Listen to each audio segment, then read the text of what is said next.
Morning. Good morning. Good morning. Good morning. Good to see you guys this morning. Welcome to Live at 11. It is Monday morning, June 29th. We're almost done with June.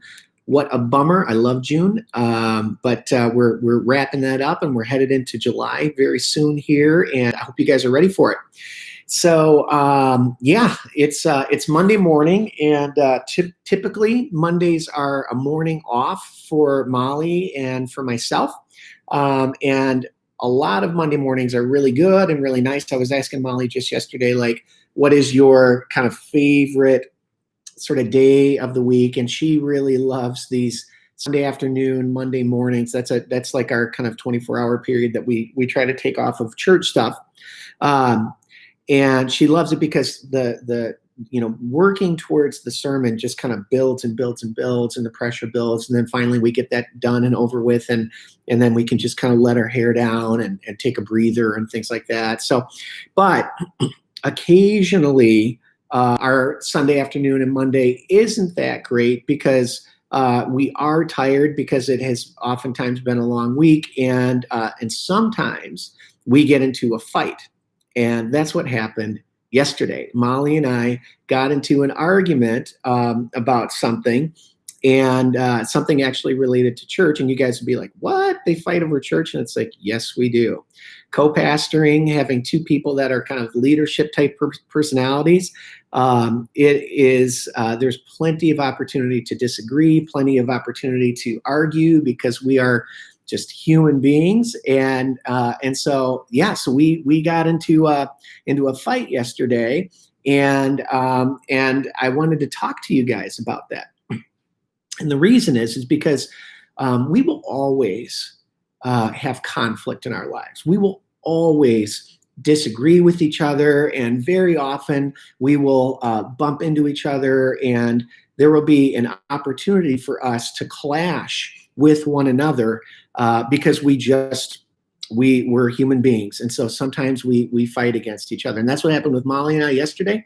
And I wanted to talk to you about, what do we do when we disagree? What do we do when we are fighting against people, when we're getting into an argument? And yesterday at church, Molly was talking about worldview, right? She was talking about our perspective of the world. And worldview is really, really important because our worldview is our philosophy of life. It's the way that we conceive of the world. It's the way that we understand the world. And our worldview is our future. It's how we understand everything. And so when it comes to relationships with one another, our worldview comes into play because part of our worldview is relational. It's what can we expect from people? What do we deserve to get back from people? What is fair? And so worldview is a really, really important thing, even in our relationships. And so yesterday, Molly and I started operating in what I would call the old worldview, the worldview that is not sort of like God's way of doing things, right? And here's the way I would describe the sort of natural response of a human being when it comes to conflict with one another, right? We're always gonna be in disagreement, but when we clash, the old way of doing things, the way that God does not want us to do it, is sort of the natural way of doing it. And the old way of doing it would be this: we want to be heard, number one. Secondly, we want to be understood. Thirdly, we want to be told that our perspective is right. And finally, we want to be apologized to, right? When we're upset about something, whatever it is, we want to be heard, we want to be understood, we want to be told that we're right, and we want to be apologized to. And that is deep, deep down for many of us, that is sort of our worldview. And the reason why I say it's our worldview is because we can think something, right? We can believe something, but if we act differently, then the thing that we thought is actually just a theory to us, right? We can say, I know how I'm supposed to act in relationships, but if I routinely act differently than that, then whatever that perspective was, whatever that philosophy was, it was merely philosophy. It was just a theory to us. How we act will betray to us, will show us what our worldview is regarding just about anything. And so we're talking about relationships right now, right? And so Molly and I got into our little thing, and I'm not gonna tell you any of the details of our fight, but at first, we were doing the old worldview, the natural response to one another, right? Which was to fight to be heard, to fight to be understood, fight to be told that we are right, and then we were pressing each other to get an apology from one another. And I just want to ask you guys, as I describe that dynamic, first of all, do you see that dynamic sometimes in your interactions with people? Maybe it's with a spouse or with a kid or a parent or a coworker, somebody, a good friend, right? We get into these things and all we want is to be understood, and we want to be told that we're right. We want to get an apology, and we fight for that. And I just want to ask you, does that work? Does it work to have a need to have someone apologize to us? Does it work in the relationship to fight to get someone to agree with our perspective, to agree with where we're coming from, to understand us first? Because more often than not, when we fight for that stuff, it does not work. It doesn't produce connection in our relationships. It doesn't produce trust in our relationships. It doesn't produce healing or unity or any of those things. And that is actually not at all the biblical worldview. It's not the way that Jesus operated. It's not the way that we were asked to operate. And so how does God call you and I to operate in our relationships? What is his way of doing things? Well, Jesus spoke about this in the Sermon on the Mount. And if you've never read the Sermon on the Mount, it's Matthew chapter 5 through 7. It is just some of the most amazing stuff that you'll ever engage with, some of the most amazing stuff that you'll ever read. But here's how God calls us to do relationships. And I'm going to read this to you and I'm going to comment on it. But in Matthew chapter 5, starting in verse 38, we're going to read 10 verses together. He said this: "You've heard that it was said, an eye for an eye and a tooth for a tooth," right? In other words, keep it fair. "But I tell you," and this is Jesus talking, he said, "do not resist the evil person. If someone strikes you on the cheek, turn to him the other also. And if someone wants to sue you and take your tunic or your coat or whatever, then give him your cloak as well." He takes your tunic, well, then give him your cloak as well. "If someone forces you to go 1 mile, go with him 2 miles. Give to the one who asks you, and do not turn away the one who wants to borrow from you." All right, so that's the first bit. Then he goes on to say this in verse 43.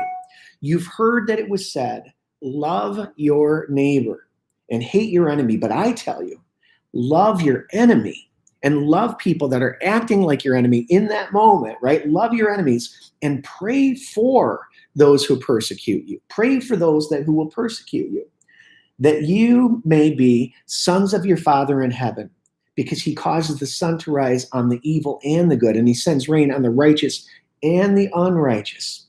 If you love those who are loving you, what reward will you get? Are not even the tax collectors doing that? And if you greet only your brothers and people that are acting like your brothers and sisters, what are you doing more than others? Do not even the pagans do that? Be perfect, therefore, as your heavenly Father is perfect." And so Jesus is doing this thing. He's saying this incredibly difficult thing. He's saying that in the heat of the battle, in that moment, when you and I only want to be heard, only want to be understood, only want to be shown to be right and to get that apology because we've been sinned against, because we've been wronged. In that moment, Jesus said, the way of Christ, the way of God, is to literally turn the other cheek. You've wounded me by striking me on the cheek. And Jesus said, offer them your other cheek as well at the same moment, in that moment when all we want to do is be understood. And so what I've kind of discovered is that the old way, the old sort of sin nature, that old natural way of doing things, that fleshly way of doing things, it wants to pursue me. It wants to pursue me getting what I need and what I want, right? And that way only produces more dissension, more brokenness, more mistrust, more hurt, more pain. So it's easier in the moment to do that, but it will have a destructive effect on every relationship. And what is much, much harder, what is much more difficult, is for us to make a decision that my worldview, my philosophy of relationship is going to be the philosophy of Christ. And the way that Jesus lived his life, literally to the very end, is he would turn the other cheek. He would go the extra mile. He would lay his life down for those that were persecuting him and insulting him and wounding him. And he's inviting us, challenging us, calling us to do the same, because it is the only way to healing in our relationships. It is the only way to restoration in our relationships. It's the only way to peace in our relationship. And if you want to have peace, if you want to have connection, if you want to have trust in your relationships, then when we come into conflict with one another, because we will, when we fight with each other, we need to reject that initial instinct that says, I want to get that apology. I want to be made right. And we need to take up our cross and follow Jesus, right? And offer the other cheek. Seek to be understood before we seek to get ourselves understood, right? Or seek to understand before we get ourselves understood. Seek to bless and to fight for justice for the person in front of you rather than fighting for justice for yourself. And if you do that, you will feel like you are dying. And it is. Your old sin nature, that old fleshly self is dying. But what's happening is you're bringing life into your relationship.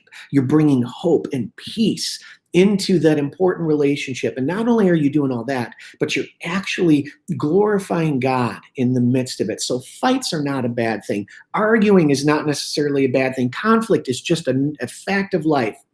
But I want to challenge us, church. The only way that Molly and I were to make it through our argument, and we were, is to embrace our cross, to fight to understand the other person, to fight to make it right with that person, to take responsibility for ourselves.